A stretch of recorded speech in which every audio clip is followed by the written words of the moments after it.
Welcome everyone to the Indian Debating League Oxford Schools British Parliamentary Workshop conducted in union with Oxford Schools. So today we have Oxford Schools convener Daniel Nell joining in, taking the session, and we will have the three-part session. So first we're going to focus on BP introduction in overall. Then we will cover the second half, which is the new part, as many of you do WSDC or Asian Parliamentary, where you have only two teams, and British Parliamentary, you will have four teams. So, what does the second half look like? That part we will cover in more extensive, and then last we will have Q&A with the Daniel. With that, I invite Daniel to start the session. Hi, do you want me to share my screen or for the presentation, or because we send it to you, Yeah, we or will shall I share. share? No issues.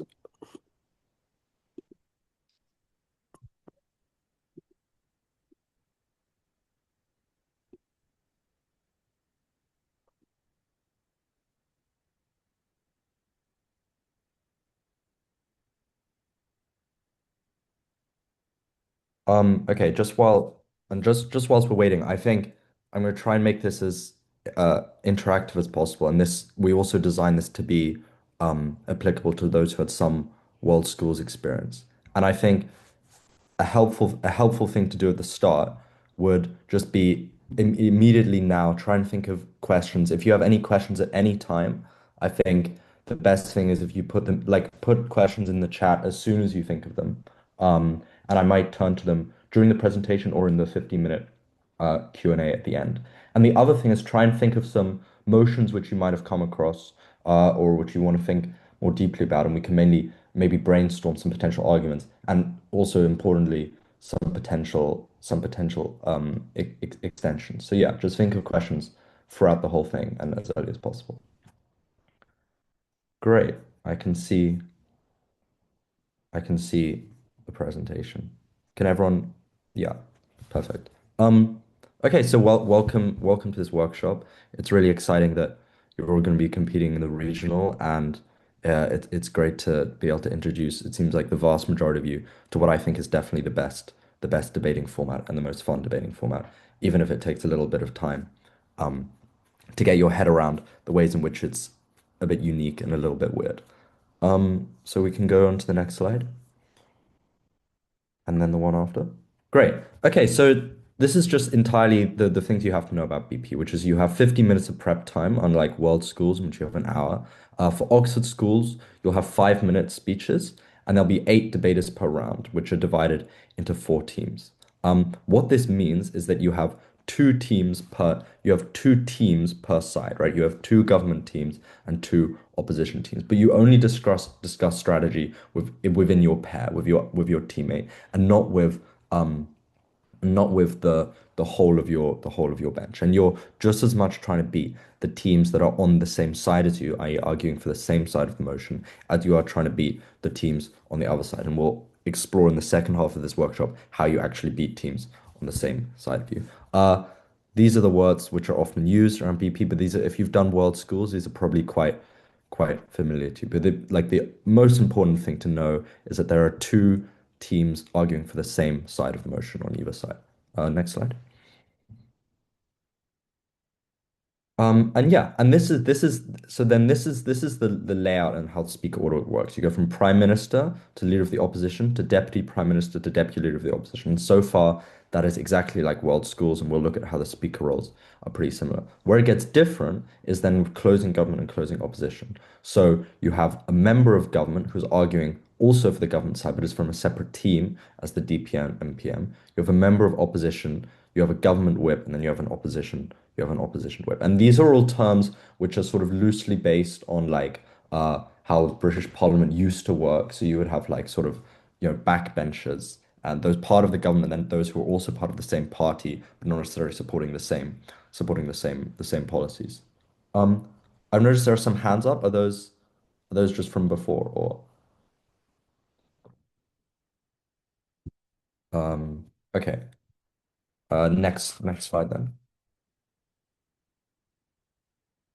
So I think this is the roles of the first speakers are pretty obvious. And if you've done world schools, you'll know pretty much what to do. The first thing is you define key terms in the motion, and that's, 99 in 99% of debates, this is not an issue at all, and definitional squabbles very rarely happen. But the second thing which happens, far more often is you give a model if this is a policy motion, and you might, if you wish, give a counter model or a counter prop if you're leader of opposition. And then even more commonly, in fact, in every single speech, you'll have to characterize the world where the debate takes place as the first speaker. You're establishing the framework for the debate, which the debate will take in. You're trying to situate the debate within like the context which you think is correct, and also the context or the frame which you think is most beneficial for your side.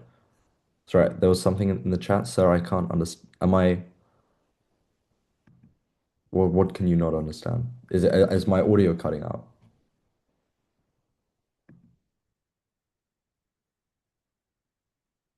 You're clearly audible, Daniel. Go ahead. Okay, then I'm sorry. I yeah. If you have any specific questions, put them in the chat. Okay, so like if you've done world schools, this is pretty obvious. Then moving on to the second speakers, and this is also uh in on the next slide. This is also pretty obvious. Okay, so a model? Okay, we've had a question which is, I should have explained this more clearly. What a model is, if you have a policy motion, like for instance, I don't know, this house would uh this house would invade.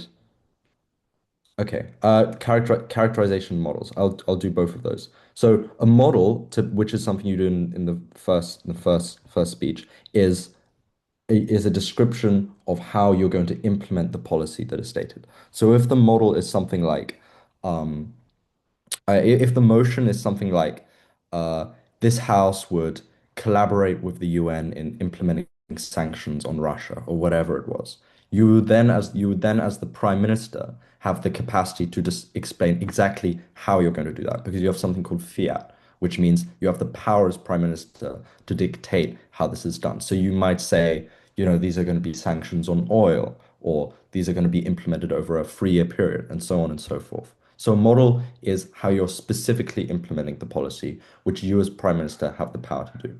Then characterization is just like an annoying debating word, which literally just means describing. Okay, so characterization is a description of the world in which the debate takes place. Like you might want to say that if the motion was something about maybe banning drugs, you might want to characterize the world in which this is most relevant as like low-income communities, for instance, and you're just describing why this is the case, or you're characterizing, i.e., describing the incentives of an actor in a debate. So characterize basically just means describe. And the reason this is important is because it situates a debate in a specific context rather than in the abstract. And when a debate is in a very specific context, then it's a lot easier for a lot easier for the arguments to clash and engage with each other. Because if both sides are talking about different sort of people, if both sides are talking about different sort of people, then it's unclear how the arguments would directly respond to each other. Yeah, and then as we heard in the chat, a counter model is just is opposition in certain situations have the same amount of power as the prime minister to do something else with the same amount of political capital. So if, for instance, the motion was this house would make nurseries free, then it's a valid counter model to say, for instance, well, we're not going to make them free. We're not going to make nurseries free. We are gonna we are gonna fund say like lower years of school, and we're going to make school more affordable, for instance. And the point is, you're using the same amount of like political power as the government, but you're using on opposition side to do something which you think is more sensible. Or another example, if government are arguing for say military intervention in something, you can use the same amount of power as opposition to say, okay, well, we're going to use that power, and instead we're going to implement sanctions and so on. I hope those were enough. Those were enough examples of where this is used. Um, or I can think. I mean, there are endless examples. Another one is maybe our government are arguing for nationalization of an industry. Government are arguing for nationalization of an industry, and opposition can say, no, we're not going to nationalize, but we're going to regulate it. So the point is you're using the same amount of or a similar amount of power to do something different on opposition. Okay. Moving on now to the thank you for the questions. Keep the questions coming. We're moving on now to the second speaker. Okay. So the point of a second speaker is pretty intuitive, which is you are you are you are defending firstly what your opening speaker said, and you're rebuilding the arguments, and then you're also and then you're responding, to the speaker on the other side who you heard before. And this is really like ever um any debate ever, and you have to prove why your contributions are so good, and why you are winning. So far, I think probably so intuitive. Do we have any questions on second speaker? So yeah, we've had a question about yes, exactly. So a second speaker, I think the majority of the second speaker's speech is probably in refutation, especially if you're the opposition second speaker, because you think about the opposition second speaker, you've heard two government speeches. If you go back, if you think of the table we had, if you think of the table we had just now. And so certainly yeah, so to reiterate the roles of the second speaker, the first thing is it's three things. The first thing is if the speaker before has responded to your first speaker's arguments, you want to rebuild your first speaker's arguments. Then, after that, you want to respond to their arguments, right? You want to rebut or outframe and so on. And then finally, you want to deliver probably a new argument on your side, right? Maybe if your opening speaker ran, say, two arguments, then you maybe might want to run a third. And this is called an extension. Yeah. Okay. And we've had questions about POIs. Yes, POIs are allowed between the first and the fourth minute. The second speaker, like any other speaker, can ask POIs, and it's encouraged you take like 1 to 2 POIs first speech. Anything else on second speakers? And we've had some questions about like how the four teams interact and what if yes, there's protected time between like in the first minute and in the last minute. And we've had some questions about how do all teams work together. And that's literally the second half of this workshop. So we'll get to that then. And then uh And then we've had a question about time division in second speakers, and I think there's no rule about how time division works. It depends on the strength of your opposition. It depends on the strength of your own arguments and whether you think there's something very important. Your third argument or your new argument is very important. Um, yeah. Okay, and yes, I'll get on to prep. Get on to prep. Okay. So, but hopefully, even though some of this is unfamiliar in terms of the timing, and just to be clear, it is 5 minute speeches at a school's level and at Oxford schools. At university, you do 7 minutes, but for schools it's 5 minutes. Hopefully, this is like at least somewhat clear and close to what you've done before. Now, moving on to where it gets a little more complicated, which is in the closing half, and this will come to the questions you had, or some of the questions. Okay, next slide.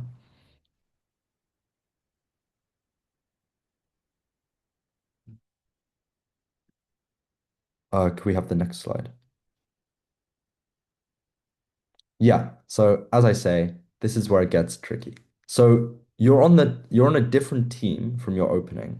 So you must make completely different arguments called extensions. And these arguments cannot be the same thing, right? They have to be a unique contribution. So you're essentially, as I said, you're making a world school second speaker speech because you've heard lots of material already and you have lots to rebut to, but you have whole new arguments that you have to make, and you haven't been able to collaborate with um with with your opening. And I think like we've had questions already of like how this might be difficult. And the obvious reason why this is difficult is because the team before you have had 10 minutes already, and they've probably said quite a lot of the stuff which you thought was going to come up or which you would have wanted to say in an ideal world. Um, but I think that this is true, and this is why BP is like is harder to is you know is obviously in some ways harder than world schools. But I think the most important thing that helped me the most is to think about the benefits that you have as second half, which is that often in world schools, it's only by say whip speaker or even like thinking about the debate after it's finished that you no, the opening speakers, by the way, can't communicate with the closing speakers. It's only by sort of the end of a debate that you sort of really understand what it's about, and you're able to differentiate between like the stuff that was weaker and the stuff that was stronger throughout the debate, and the stuff that was more important and the stuff that was less important. What this means is that often in world school speeches, if you had a chance to go again, you would have you would have you would have done things quite a lot differently. But the unique thing about member and about being second half is that you already sort of know what is important. You, if you're over time, you develop a read of debates, and you're able to tell in what instances it's like certain things are winning, in what ways your opening is losing. And then the unique thing you have the ability to intervene halfway through the debate and change the course of the debate in a way that is beneficial for your side. And I think that's the most important thing. Think about the insight you get from having watched 20 minutes of debate already and working out what is important and what is not. There are quite a lot of questions. Um, so to reiterate, you cannot communicate with the any other team aside from your own. Um, so you definitely can't communicate with your opening to ensure that you have different arguments from them. Um, and yeah, prep time. So then so then and then I think I'm gonna get into this more in the second half. But what can you do if your planned arguments get shot down before it's used? We're gonna talk about prep strategies. But the point is you have to be very flexible. You have to have many different arguments planned. And depending on what your openings say, you have to be adaptable and change your speech. Um, yeah, derivative, just to be clear, is where you say the same thing, basically. Um, and I think to a certain extent, all the questions you're raising are like there's not necessarily a set answer to them. And also they're often very valid points, right? Like if your opening do say everything you thought you were going to say, I think it is unfortunately somewhat true that in a lot of instances, especially the beginning, you'll be screwed, right? Like there's no like there's not necessarily a way around this at the beginning. And the point is that with practice, you come to understand like ways in which you can always offer unique contributions that are important. And as I said, I think the most important thing to think about is like, imagine you were judging the opening half. Think about what your opening has done well and think about where they've done badly and where they're winning and where they're losing. And then concentrate on the areas in which they're losing and you think you can win, essentially. That's the most important thing. Use the insight you've had from the last 20 minutes of debating to to succeed in closing half. But I think uh and obviously you're also you are like you are doing also a lot of rebuttal to opening and as well as and I think another important thing to understand is that extensions can be like partly in a positive and partly in a negative sense. So you have to offer positive new material, new reasons to vote for your side, right? There has to be a new case, a new argument, or whatever, something new. But you can also like the second part of an extension is also a second part of an extension is also like if you are able to beat the other team in different ways or in better ways. And I think very importantly, there are many situations in which, say, you're closing government, opening government are losing to opening opposition. But if you can think of new responses and correct responses to opening opposition, that's a way in which you can take yourself above both of them. Because opening opposition are beating opening government, and now you're beating opening opening opposition.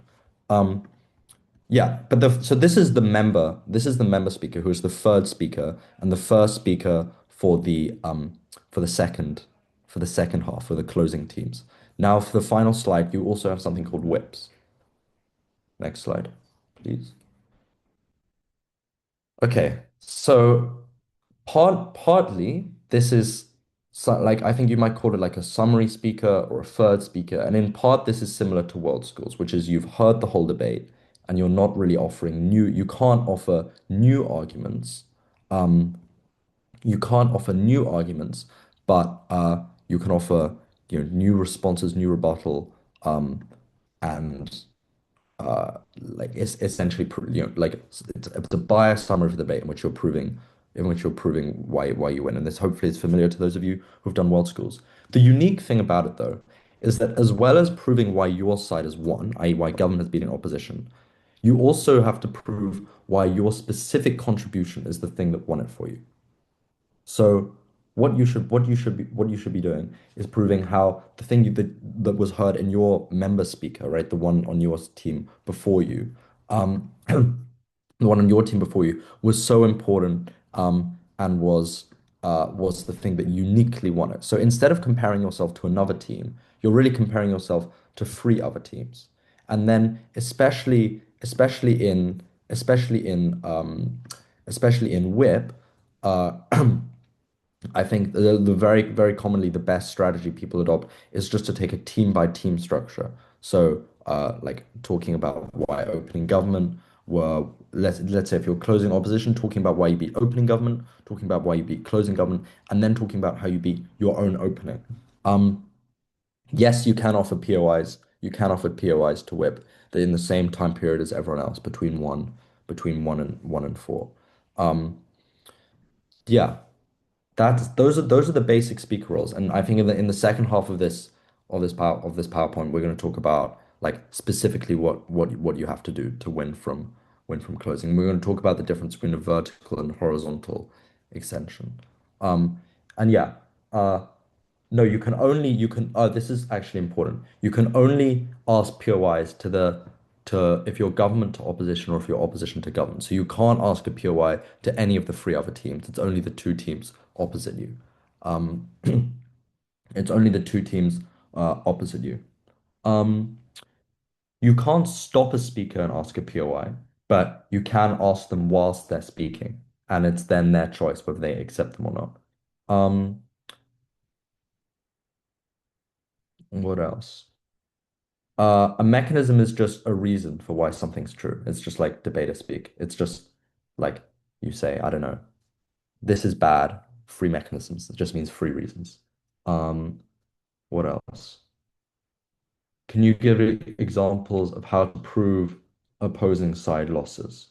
I think that this comes in the second half, but I don't think this is not something that is unique to BP, right? Like all those same reasons in which you would win a debate in world schools are also the reasons you would win a debate in BP, except for the fact that you also have to win the debate in a better way than your opening.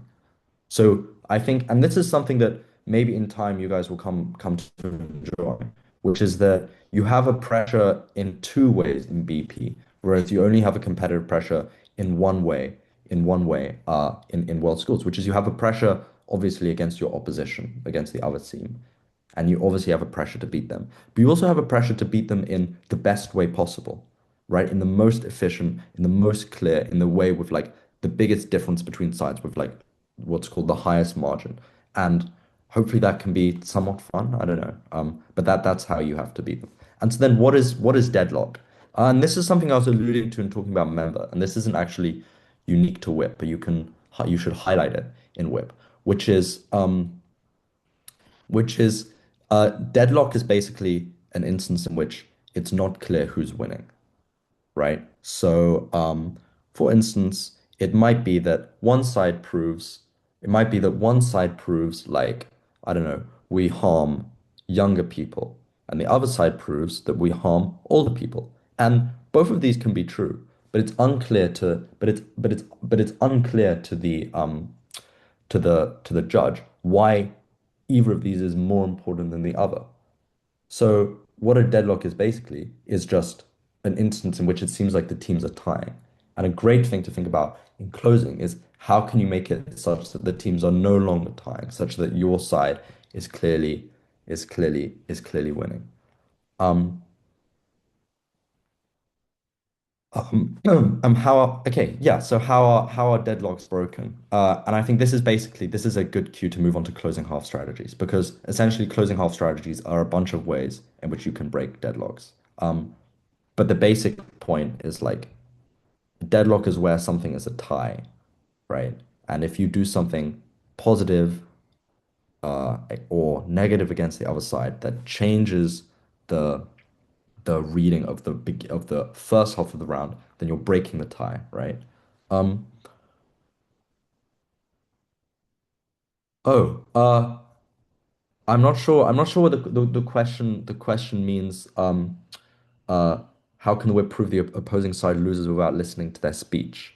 Because you will listen to all of the speeches, and you have to like the whip. Every speaker has to write their speech during like you have to be simultaneously listening and writing, right? Um, yeah. Um, but I understand. Will our team tell the starting? Yeah, it goes one one one one one one like the diagram at the beginning.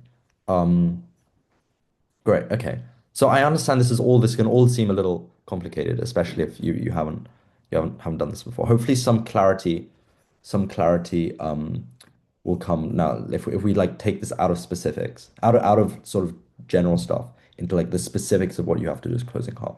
So can we move on to the next slide? And then the slide after. Okay. So why is closing half strategy? And I think like it is actually true that some of your questions about the oh yeah, and you get the motion 15 minutes before the start of the debate. So yeah, on the day. Um hopefully and some people are saying my screen is freezing. Is that true for everyone or am I audible, visible?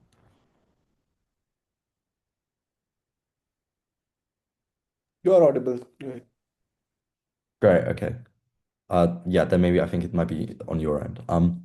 So it is actually, I think, especially for like newer people, it is harder to win from closing. And as I said, what is the aim of closing teams? It's to add positive contributions that are more important than your opening team, as well as the teams on the other branch. And I think it's important to understand contributions in a fairly general sense, which it really can be a lot. It can be, as I've said, it can be new arguments or different arguments. It can be new responses. And then there's also framing, which I haven't talked about yet. And what framing is talking. It's like providing the area in which the debate occurs.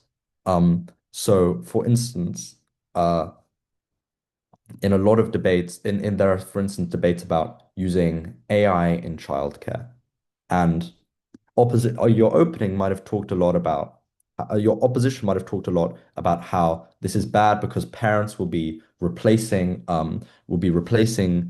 their raising of children with using AI. But if you can provide a new frame and you can say, actually, the situations in which this occurs are ones in which parents on neither side of the house have time to spend with their kids, then that's a new frame which then eliminates a lot of stuff from the other side. So I think the point of framing is just to say that even if an argument from another side is true, it's just irrelevant because it's not where most of the debate occurs. Okay, next slide. But it's positive new contributions that are more important than any other team. It's the basic guidelines. So here are some tips. Do not always focus on responding, focus on adding new substantive material, right? New arguments. Secondly, you can't say the same thing as your opening. Or if you say the same thing using other words, that is still just being derivative. And if you're a derivative, you'll get, there will be zero credit for that. The third thing is that as well as having to say different things to your opening, you can't say contradictory things to your opening, right? So like if they say, this benefits pensioners, and you say this harms pensioners, that is like a direct contradiction. That's not something you're allowed to do because remember, you are still like on the same side of opposition or same side of government. Okay, next slide. So here's what to do in prep. And this is a good time to remind you that you cannot use, yeah, prep time is 15 minutes, speaking time is 5 minutes exactly. And you're absolutely not allowed to use any form of internet in prep. And I think that that basically results in automatic disqualification, at least at Oxford schools finals, if we found that you have done that. And because you are obviously speaking later, because you're speaking later, you should spend, and like your opening will have said at least some of the arguments, you should spend quite a lot of time thinking about as many different arguments as possible, right? And this is immediately one of your advantages compared to your opening. Because if you're opening, you're having to rush and create a speech. You're having to do you're having to do so much and write a whole speech in just 15 minutes. And you have to think of arguments as quickly as possible and develop them as quickly as possible. Comparatively, you have an advantage, right? Because you have far more time to think about things, and you have probably, hopefully, far more time to get a better sense um, of what the debate is about. And so, yeah, once and like the encouragement here is you should prepare like separately, as in not talking to your partner for a longer period of time, because then you will hopefully produce a greater range of arguments, and like a more diverse set of arguments. And because, as we said, there's a risk that your opening might say the same stuff, it's probably not a wise idea to like develop any of them too much because your opening might say them. Um, okay, next slide. So this is probably the most important thing, which is what do you do during the debate? And you have to, the most important thing is you have to listen very, very closely, because that is how you're able to identify what is missing so far in the debate, and therefore what you can offer, which is winning. And towards like the like the second speaker, third speaker in the opening, you need to try and thinking about what you're going to what your extension is going to be. And it is because it is the member who is delivering the extension. Remember, it's only the member who is allowed to it's only the member who is allowed to deliver new arguments. There's the member who writes the extension, and during the time which the member is writing the extension, the whip still has to keep listening and keep thinking of rebuttal and correct rebuttal. Yeah. Okay, next slide. But this all begs the question, what exactly are extensions? Because this is the most important thing you have to do is closing, and we've sort of been quite general about what they are. But hopefully this provides some specific clarity. And there are two types of extensions. The first is a vertical extension. And what this means is that you have the same headline as your opening. You have the same like overall headline of why something of what happens. But you want to try and prove why this thing that happens. You want to prove how you get to this thing happening in a way that is better to your opening. It's very simply, it's just like you argue for the same end, but you argue better. And I'm gonna like explain exactly what it means to argue better, but that is what a vertical extension is, i.e., you have the same end impact of like we save lives, or I don't know, or like people get more money or whatever, and you have the same end impact, but your proof of it is better.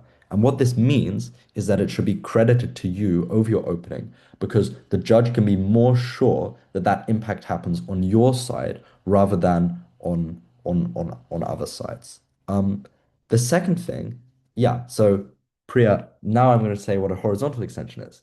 The second thing is a horizontal extension is where you have an entirely different impact to your opening. So a vertical extension is proving better.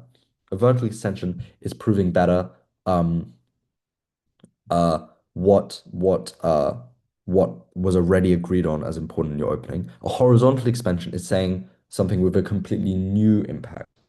So it's an entirely different point. It's something they've missed, it's something they've forgotten about.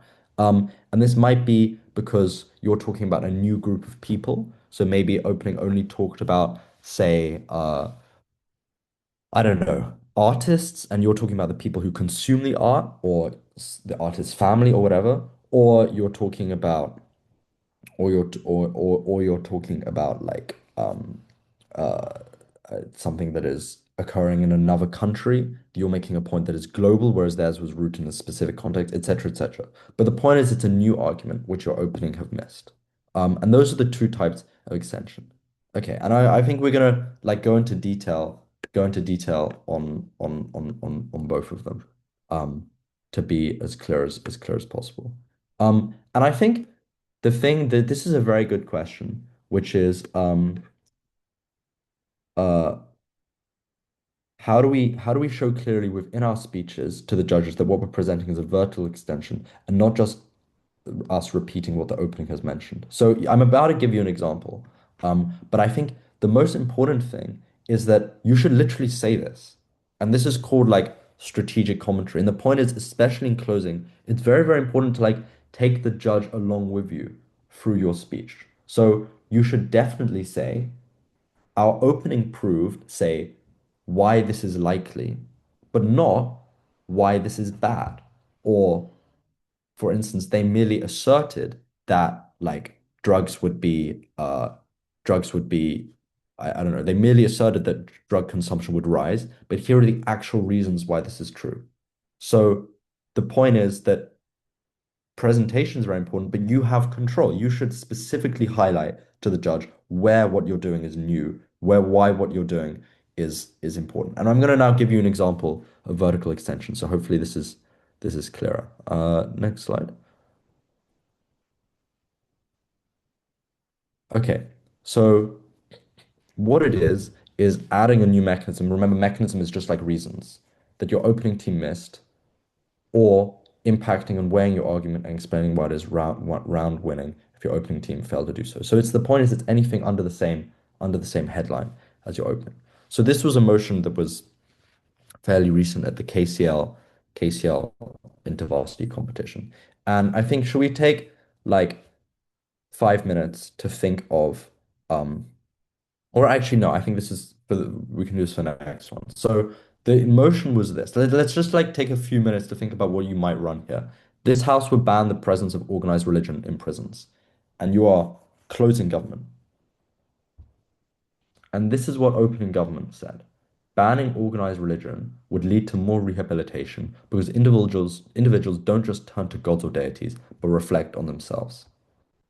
So, um, let's like think of a few reasons. Just take a few minutes to think of a few reasons why this might be true. Because note that the opening government case as I presented it to you is just like completely assertive. Um, this is just asserting something, and it is not actually arguing why this is necessarily correct. So try and think of some reasons why this might be correct, and we'll have a few minutes.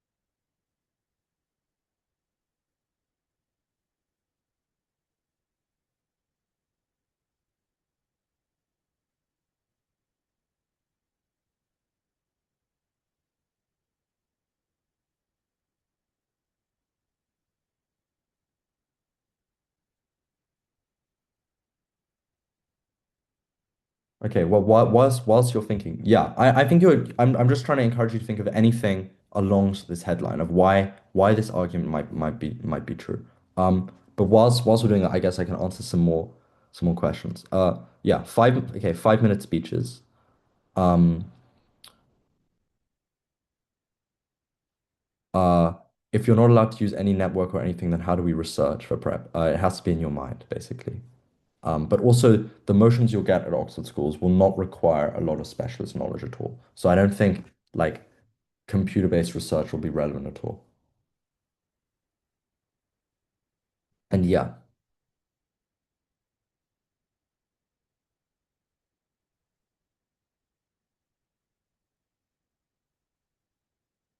and no book-based research either. So you're asking about yeah, you're asking a lot of questions about research. It comes from like inside your mind, basically. Uh, you you aren't allowed any resources to prep at regionals.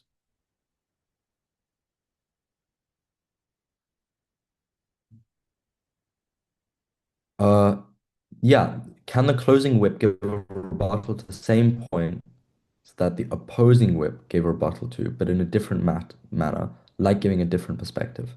Kind of pointing the fact out this is something that both OG and OO missed. Uh, do you mean do you mean opposing member?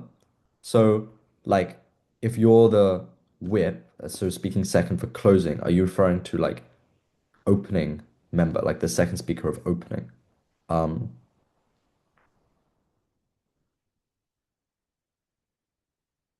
because if that's what you meant, then yeah. So I think the question actually is absolutely spot on. That's exactly something you can do in whip, which is if you're closing opposition, an opening opposition offered rebuttal to opening government, but you don't think it's very convincing, and you can tell the judge why it's not very why it's not very convincing, um, then that's exactly what you should do. And if you're able to offer better responses than your opening, that's exactly what you should do.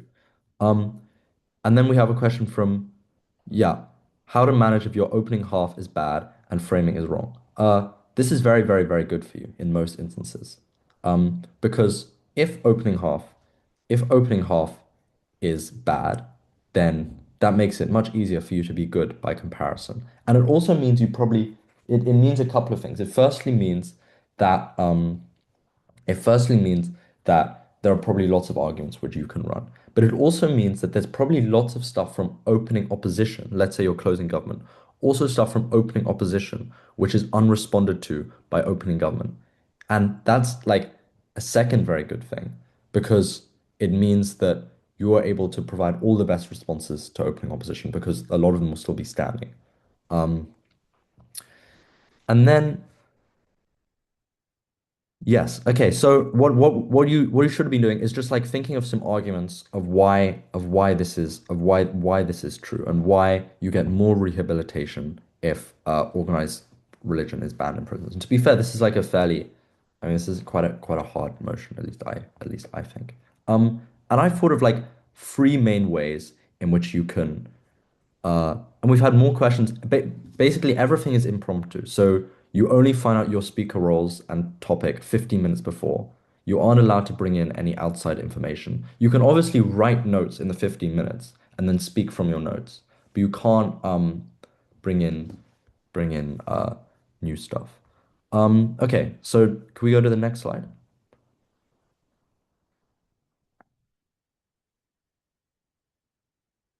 Okay. So we had some interesting yeah, and you can like write in the 50 minutes and then read it during the speech. And all the teams are pairs. And we had some interesting suggestions. For instance, run a vertical extension on for this motion. Run a vertical extension on reflection on oneself, adding mechanization to reach the outcome. We can say the harms of turning to gods versus benefits on reflecting as analysis. And I think this is pretty interesting. And I thought there are three main things you could do. So you fill in the same mechanism, which is why is it that turning to deities is less effective for reflection because I think this is like the most important thing because it's asserted in the opening government that turning into deities is less effective for reflection. But here's the actual reason why this is true. It's because quite a lot of time, at least this is what you can argue. I mean, this is not like my personal opinion, but quite a lot of time, religion means you can place responsibility on an external figure. Whereas if you don't have religion, it probably means the alternative is one in which you comparatively have to place more blame on yourself and you have to analyze why it is you that has why it is you that is to blame for the situation that you're in rather than someone rather than someone else. So and that's what is meant by a logical leap because why is it necessarily true that not turning to gods means reflecting on yourself? And I think the first thing you prove is how when you turn to gods, you're not reflecting on yourself. And the second thing you prove is why when your like organized religion isn't in prison, why you are reflecting on yourself. And I think the point is that there are like and I think that is the reason why because religions often on aggregate encourage you to blame someone out there, whereas comparatively when there isn't that, then you're probably more forced to think about yourself, and that's like the specific reason why the assertion is true. Um, exactly. So, Jivik, I'm sorry if my pronunciation is bad, but yeah, Jivik has like probably expressed it even better, even better than me. That's exactly the specific reason. Okay, and I think this is an interesting example then, because Ian says we could say that religious movements in prison cause unnecessary activism. Um, and I think this is a good example of a horizontal extension versus a vertical extension, because what we're talking about now is like how rehabilitation increases and just providing new reasons and better reasons why that might be true, which like we're assuming our opening government uh, ran. Um, but Aon's point is it's a horizontal extension, right? Because unnecessary, let's say like unnecessary prison disturbance or whatever, or encouraging radicalization or whatever it is, that's something that's entirely new and it's an entirely new point. But I think you shouldn't think of vertical extensions, i.e., something which has like the same headline as your opening, as only limited to mechanization. So I've given an example of what like a new mechanism might be, and the new mechanism or the new reason is that religion encourages you to blame someone else, and the comparative is probably where you have to blame yourself more, as we've heard from the good comments. Yeah.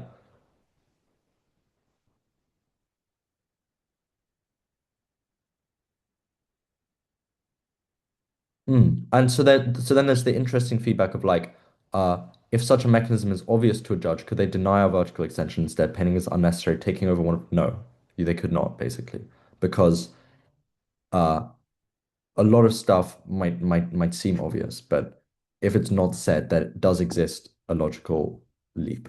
Um, and the leap, like if you read the slide, that the leap is explained there. So it's the leap is from not turning to gods to reflecting on yourself to rehabilitation, and you have to prove each stage. But the second thing is that you can have other ways of making vertical extensions, which is even if they prove this stuff, you can have a greater, you could you could also, for instance, try and be more try and be more comparative. So, for instance, you can say that they might have proved the harms of engaging in religion, but they don't prove why the alternative is better. And one reason why the alternative might be better is because the other organizations in prison, such as psychologists and whatever, are crowded out when religious leaders and hierarchical superiors exist in prison. And so this would be like in a sense a more positive case, right? Because if your opening just prove harms, but they don't prove how you can actually unlock much greater benefits on your side, then you should probably win because you have like something that is actively improving on your side, in your side of the house. Um, and I think now this is an interesting point. Like this is quite a, I guess this is a fairly and I think all the points you're making about religion, yeah, this is all true. This is why it's a a debate. The reason we gave this example is just because something we debated recently. But I think um yeah.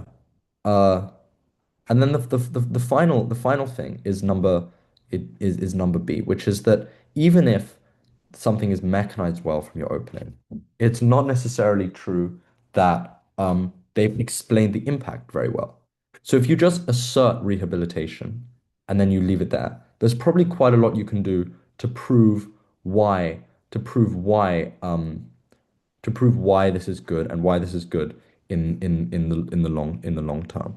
So, for instance, one reason might be that this is like a consistent pattern which is set out for you in life, which is a lot of people, if they find religion in prison, stay religious for the rest of their life, which means that potentially, like arguably, the mistakes that are made about blaming someone else versus blaming yourself are ones that play out across the rest of their lives.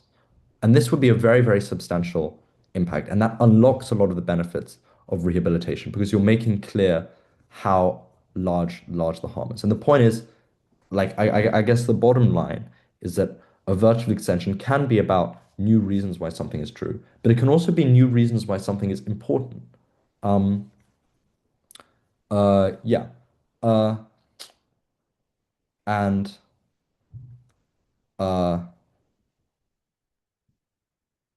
and I think people are raising lots of good opposition points, which are, completely fair. I think this is just meant as a sort of thought experiment to as an example of how this is true. Okay, hopefully that's I'm reading the comments. Um,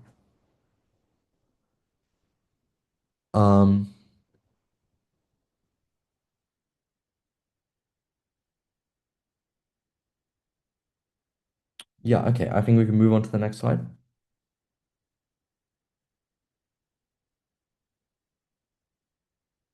Okay. And I think in terms of a mechanization extension, a very important concept to think about, it's something called burdens. And what these are is steps throughout an argument which have to be proven for the argument to be true. And it is often these that are missed by the opening, and it's these which make um, an argument seem fairly invalid. For instance, um, let's say you had a motion which was this house this house would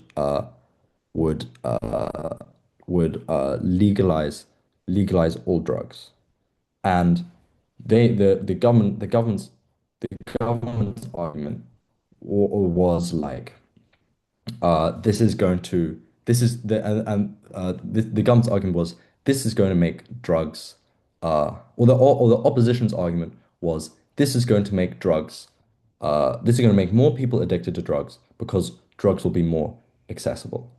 The missing so the missing burden here is proving why it's necessarily the accessibility of drugs that makes them appealing to people. Because you might say that there are many other reasons why people engage in drugs, and might even be because drugs are considered taboo or forbidden that people are encouraged to try them and that makes them alluring.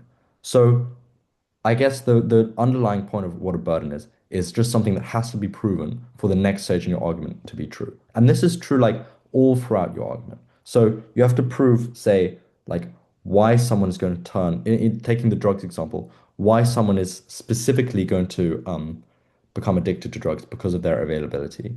And you have to like keep this going. So for instance, another burden that will be true in any argument is you have to prove why something is like bad or good, right? Because you can't just state an impact at the end of your argument and just leave it at that. And you will always have a burden. You'll always have a burden to prove why something is bad or good. So if you think of like if through your opening you're sort of playing devil's advocate, and after each point they make, you just think, yeah, there is nothing on screen after that's the way it should be. After after after each point they make, you should think, why is this true? Or have they proven why this is true? Or have they proven why this is good or why this is bad? And if you keep on thinking of that, then it's very likely that you'll identify logical leaps in openings argument. May you please share another example for burdens? I mean, there are many, like there is as many burdens as there are arguments. Another burden is, for instance, why will this? Another very, very common burden is why will this be done well? So, for instance, you might have a motion which is like this house believes that the government should, I don't know, fund the arts. And if a team gives a whole argument about how why the arts are important, for instance, the missing burden they've proven is why will the arts be funded in a good way by the government? So that's a very, very common burden, which they don't actually prove why something by the government will be done well. They're just assuming that it will be done well. So then a very good vertical extension to something like that would be our opening give a very good case on why funding the arts is important, but they don't actually prove why funding the arts from the government, why the government has good incentives to fund arts in a good way. And so that would be a very clear vertical extension. I think another very common example of burden. But the underlying point is that they are things which have to be proven through the stages of an argument for the argument to be true. Um, and if the burdens are missed, then that's a very easy way you can make an extension. And yeah, and exactly, Rashi is correct. You should openly call out your opening team. You should say they prove why, say like, I don't know, they prove why more I don't know why more people or I don't know why pharmaceutical companies are disincentivized to invest or whatever, but they don't actually prove why the investment is good, or they assert that government funding will be done in a good way, but they don't actually prove why this will be done in a good way, or they assert that, say, like, I don't know, violent crime decreases, but they don't actually prove why criminals' incentives would change, so on. And you should like call out specifically the flaws in your opening. Um, uh, I'm looking at comments. Uh, so in terms of to reiterate the team orders, it goes opening government, opening opposition, closing government, closing opposition. Um, any other questions? No, you can refer, I mean, you can read off, if you are like a fast writer, you can write out your whole speech, you know. I mean, I wouldn't recommend doing that, but there's no limit on the amount of times you can consult. You can consult your notes. I've had a question from Aslan about, uh, which seems to be kind of MUN coded. I think it's probably not very helpful to think of this in MUN terms. Um, hopefully this recording will be available after, so if you've missed, say, the earlier parts of this workshop, you can go back. Um, what is with a certain point, for example,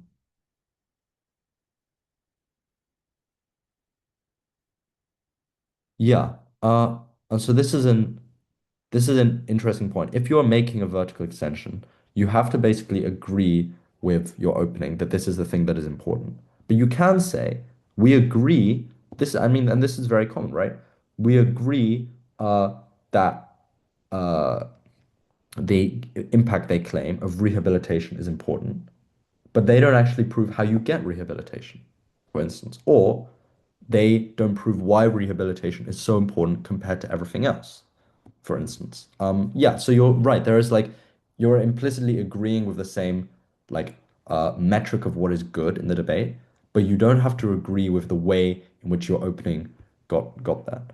Um, Okay, so now there's the idea of like, is it advisable to go for vertical or horizontal extensions in our speech? I think I'll take that after I've talked about horizontal extensions. But I think it really depends on the debate. And there are some motions in which there are probably more arguments which you can make, and some which there are fewer. And if it's a motion in which there are fewer plausible arguments you can make, then you're somewhat forced to go for vertical extensions. Um,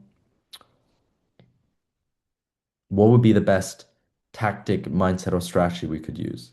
Uh, I think I don't know, be smart is probably the best strategy. Yeah, creative thinking, exactly. Um, when do you do your it's you can do your roles when you choose. Some people like to do them at the very beginning and have them separate from the rest of their speech. Other people like to incorporate them for your speaking. In my opinion, do you need to be calm or aggressive? Uh, I think to an extent I think this is actually important. It really depends on the specific motion because if this is something about like a very serious situation, like I don't know, like a war or where people are potentially like being harmed at large scale, or where the issues are very serious, then I think it would be really odd if you're kind of like happy and laughy and not taking very seriously, and that like is probably a bad sign. But equally, if there are some motions which are just like, I don't know, we should change, we should like we want more of abstract art than impressionist art or whatever it is. And if it's emotional about art or like sport and football or like I don't know the IPL or whatever it is, I think it would be pretty weird if you got like super angry. So I think it should be something that is appropriate to the specific topic. Um, can you be sarcastic? Sure. I guess if you're funny enough, then that works. I guess it depends how funny you are. Um, What are all the criteria of judging and how much? The only thing that matters is persuasiveness. There aren't specific criteria for style, and persuasiveness is judged by essentially how large is your harm or how big is your impact as a function of how certain your impact is. So how well do you prove something combined with like how um bad or good it is. Um, uh, persuasion in improving the motion ultimately. That's like the most important thing. Um, and you should just address if you have one judge, you should say judge. And if it's several judges, then you should say panel. Okay, I'll go back to extensions at the end, but let's try and move on to horizontal extensions now. Can we have the next slide?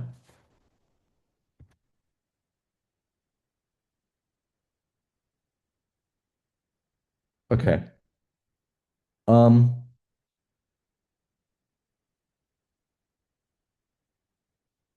okay. And I think horizontal extensions are a lot of an easier concept to grasp because it's fairly simple. You introduce an entirely new argument or something entirely new instead of extending along, instead of saying stuff under the same heading of your opening. And here's I was just watching this debate recently. I think that this is a pretty good experiment, and I think hopefully this is an easier concept to grasp. Like if if uh if you're opening say A and B, you try and say C and D and prove why C and D are more important. So here's an example. Can you guys read the motion? This house supports health insurance companies offering optional lump sum payments to terminally ill patients who choose to forego expensive life extending medical treatments. Now, opening opposition's argument, yes, exactly, Muncher is correct. Entirely new, like impact and argument, but still for the same side. The opening opposition argument is this might result in coercive pressure on patients to end their lives, i.e., poorer patients especially will feel pressured to take will feel pressured to like take this money. Sorry, the slideshow disappeared? Okay, yeah. Should we just take let's take a few moments. Well, David is already has jumped the gun here. All right, great. Just take a few like minutes to think about new arguments for opposition. Why might this be bad? Just new things. Yeah, and you don't have to uh quote research papers or studies, and you don't have access to them. Take a few moments to think of new arguments, new horizontal extensions.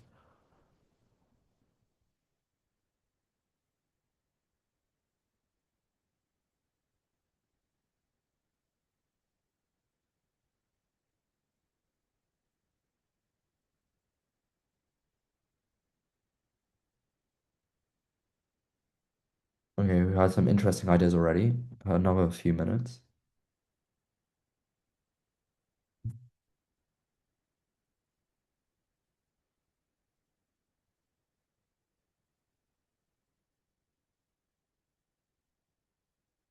Um, okay, I'll try and some people are struggling with the motion. What this basically means in very simply is that if you are terminally ill, because treatments aren't going to work because you are terminally ill and might be very expensive, you would allow hospital, medical insurance providers to give you money instead of you opting for the treatment, which is very expensive and futile. So if you have, if you're in a situation which you know you're going to die, instead of receiving treatment, which probably isn't going to do much, which will just prolong your life a little bit, but won't get rid of the illness, you would instead take take be offered some money. I hope that's clear. CEO is closing opposition. Okay, another few moments. We've already had some very interesting things.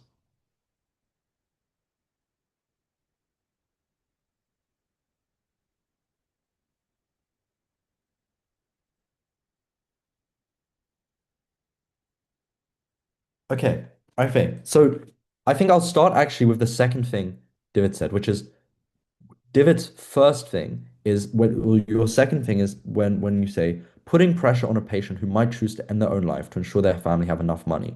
So I think the important thing is that that's actually the vertical extension because what I say here is the opening opposition's argument is this result might result in some pressure on patients to end their lives. So I still think you could win with that argument. You would just have to prove better than opening why there is pressure. But we have had some we have had some completely new arguments. Um, but no, anything which is about pressure and coercion, that would not be a horizontal extension. That would be a vertical extension because that's the basic thing which you heard from opening opposition. Um,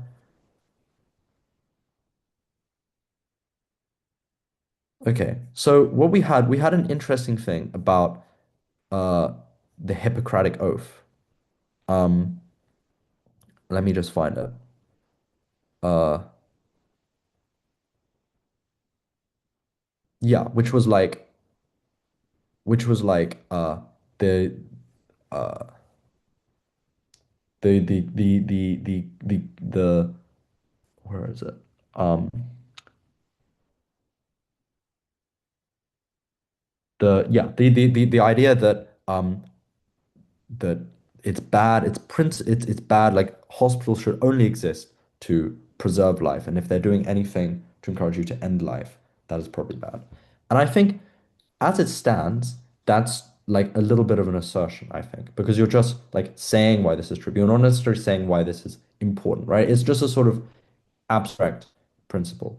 But I think you could actually make this a stronger horizontal extension if you think about the long-term effects of abandoning the Hippocratic Oath.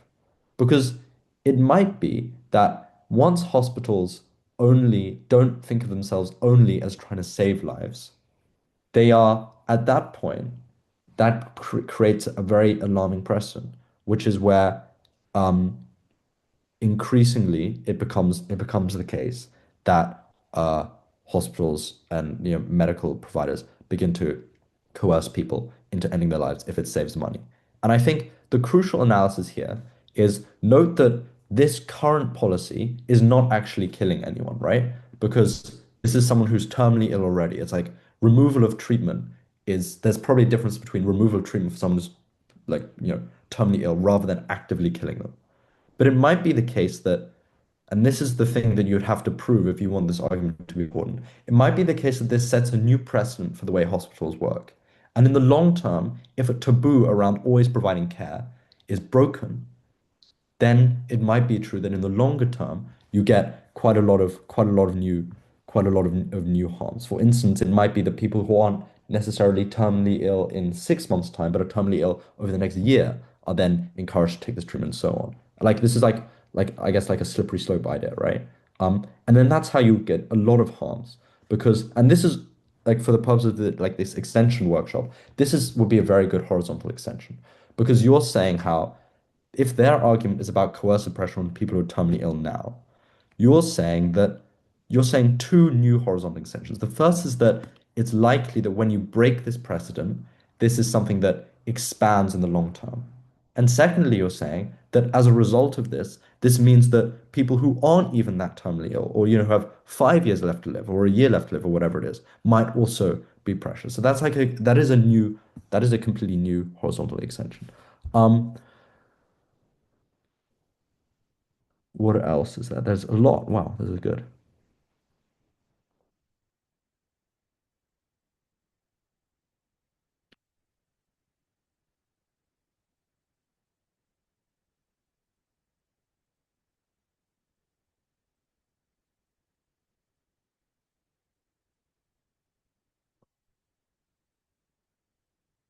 Um,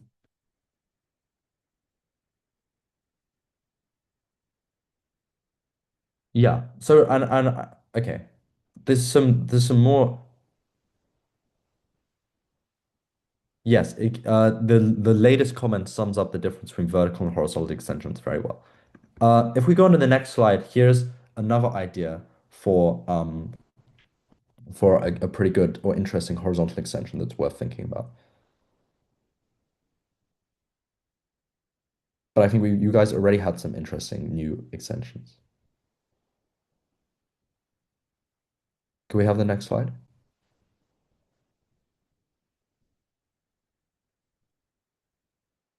Okay. So I've just provided the headline here, but does anyone know why this might limit drug development? Can anyone think why?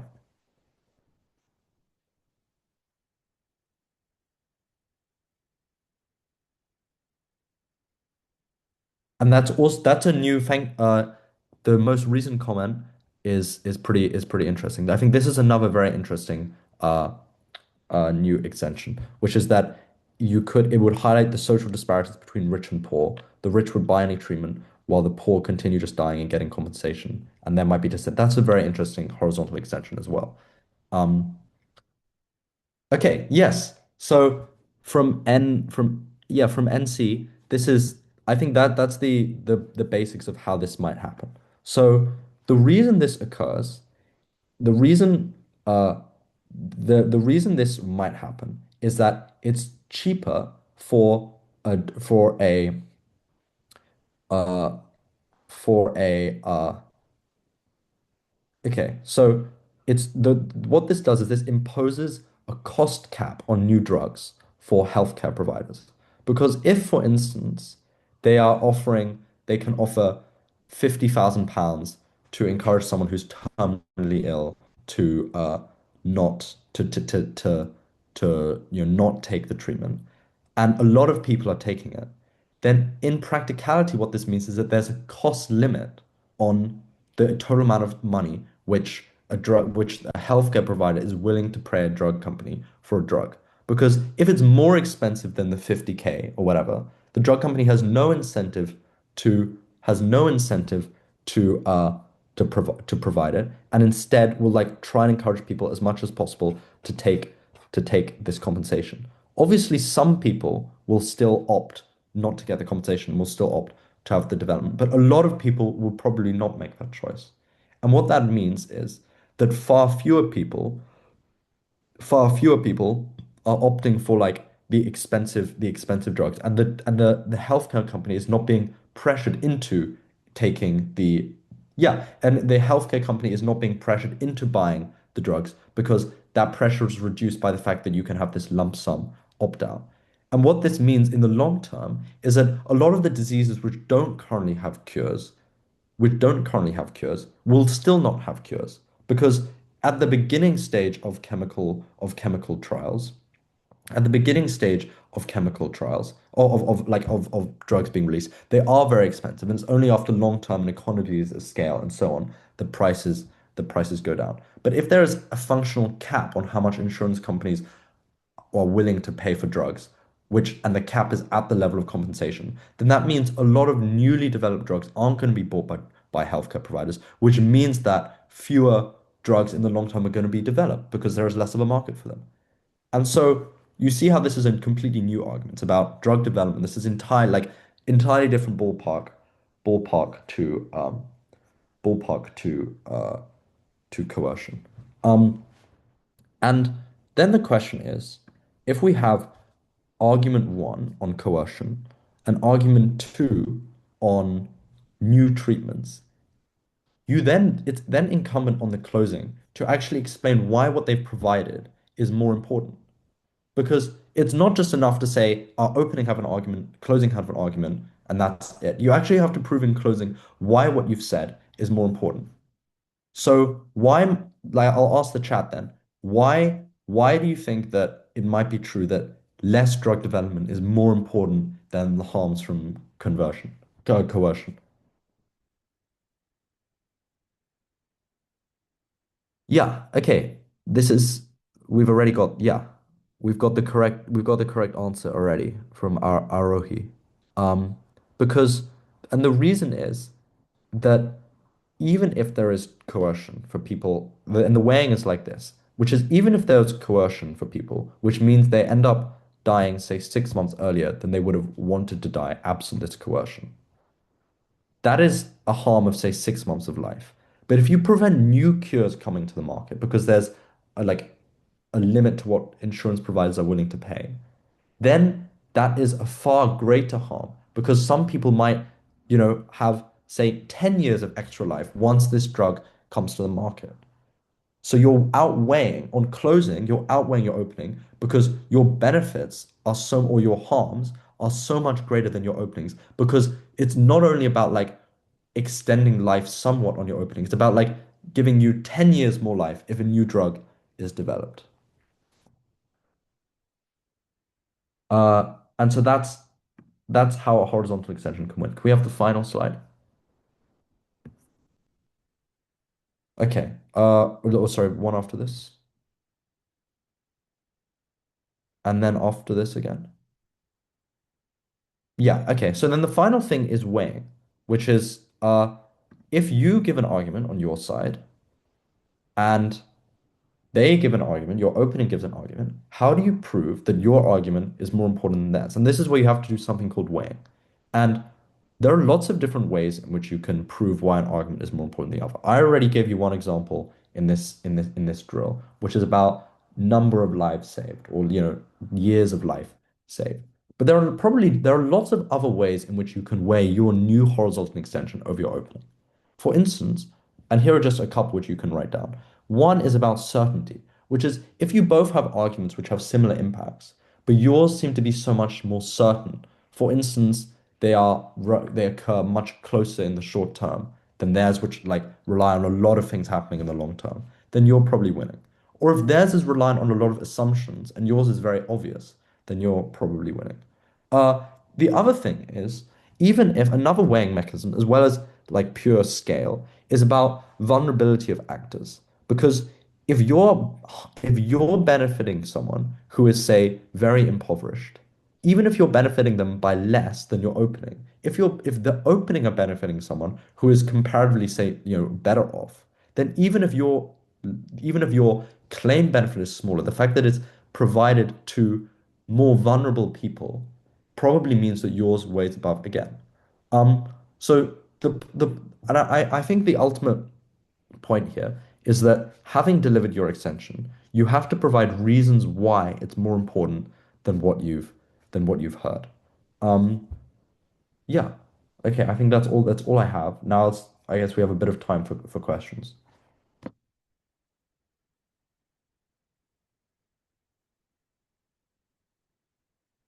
I think just unmute yourself and ask, or ask in the chat. Um, Actors are just like different groups of people in a debate. And we have another question in the chat. Hi, one Uh, by one, you can ask question verbally. yes, just Just do raise your whatever. hand. We will ask you to. Yeah, I begin. Please go ahead. Typically, what types of motions should we like expect in in these debates? Okay, for Oxford School specifically, you can look up the motions from 2025, for instance. They won't be ones which require a lot of specialist knowledge. Um, For instance, I mean, I'm pulling up the ones from last year. This house would abolish all private schools, is an example. This house prefers a world where people do not fear death. Uh, uh, this house believes that developed economies should prioritize the development of nuclear energy. Uh, this house prefers a world in which high school teachers engage in open political discussions with students. So I think they're hopefully fairly accessible. And you can also Google them. Just Google Oxford Schools motions and lots will come up. Yeah, Um, okay. Thank you. great. Next question. Shall I say names and is that the okay. Aslan.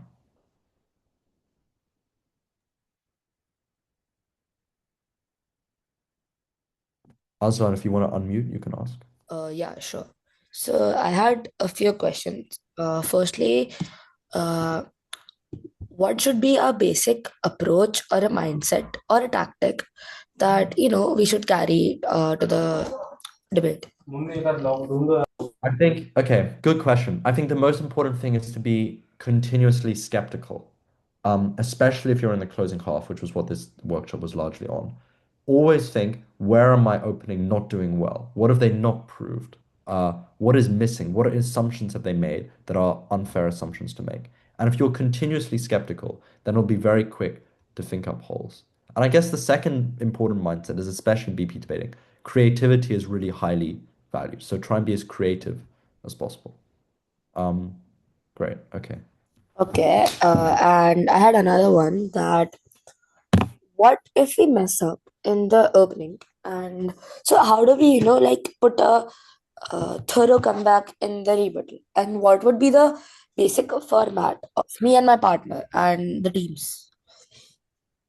So if you're opening mess up, or if you're Uh, an opening and you mess up, yeah. if you're an opening and you mess up, is that right? Yes, yes, yes, yes. Well, if you are in opening, I think it's the same as in any other debate. Like if you mess up, then unfortunately, I don't think you can expect to do so well.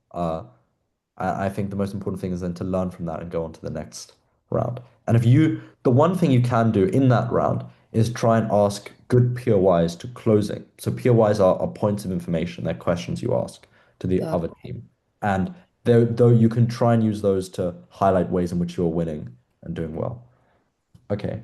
Next question. Example, our point of orders accepted. They don't have to be. You can ask them between the first and fourth minute. Okay, okay, that's fine. Thank you so much. Great. Aeon? Hello, my question was that as opening, how do you prep your speeches? Like in closing, it was more on silent prep. So is it any different for opening?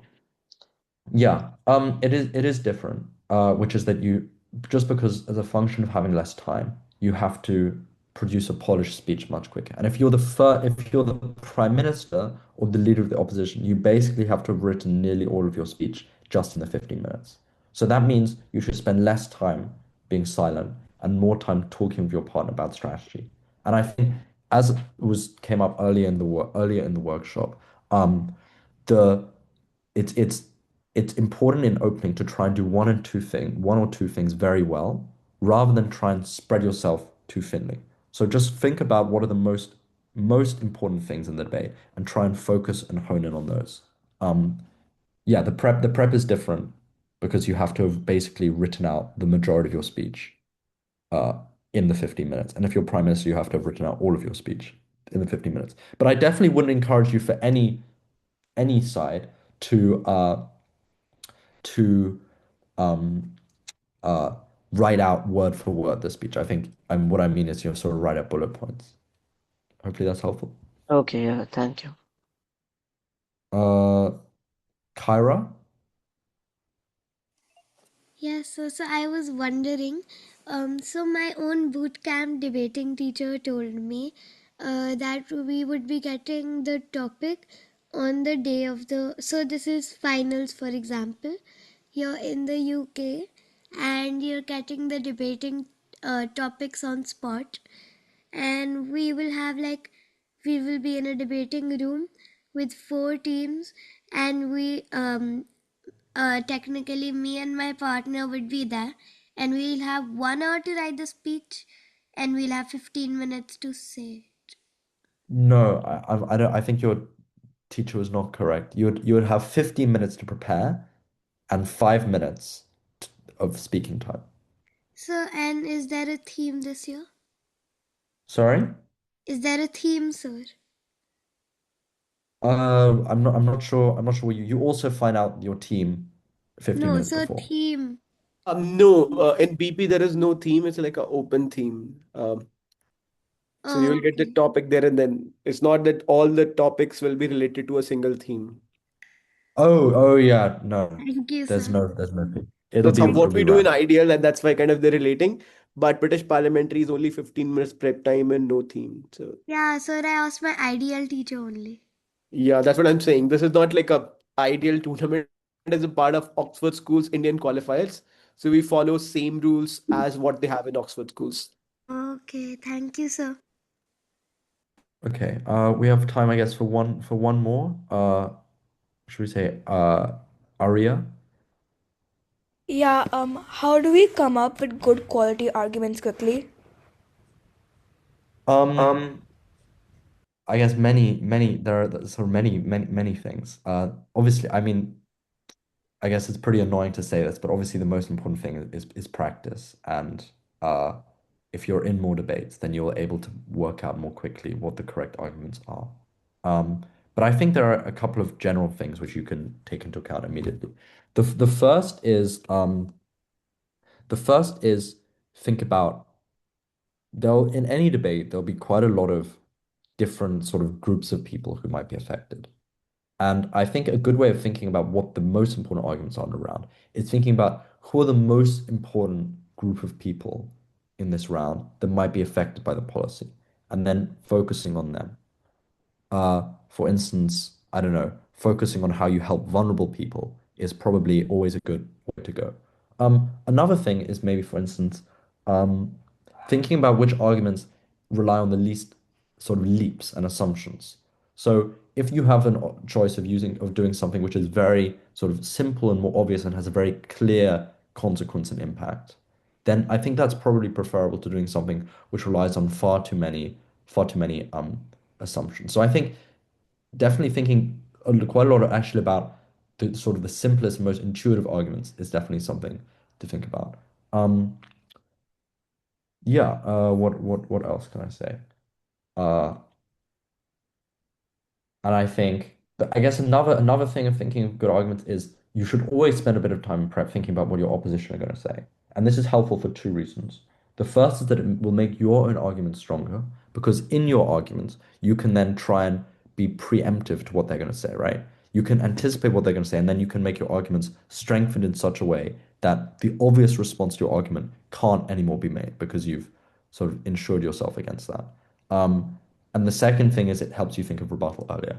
I guess a final piece of feedback is something I touched on this workshop was about framing, which is try and think very clearly about what world this policy is the most important in. Because nothing in government policy will like affect every, let's say, I mean, let's say this is the not like generally true, but let's say for the sake of argument, something is occurring, say in, I don't know, like an Indian government policy, right? But no Indian government policy is affecting everyone equally.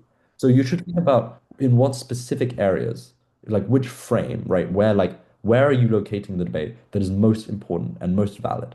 Because that's a way in which it's very hard to like extend over you when you're talking about the area which is the most important. So instead of talking about something in the abstract, try and situate it in like a specific, precise context. Um, yeah, hopefully that's Okay, somewhat. thank you very much, sir. Great. I think that's all we have time for. Hopefully this is at least a little bit helpful and good luck with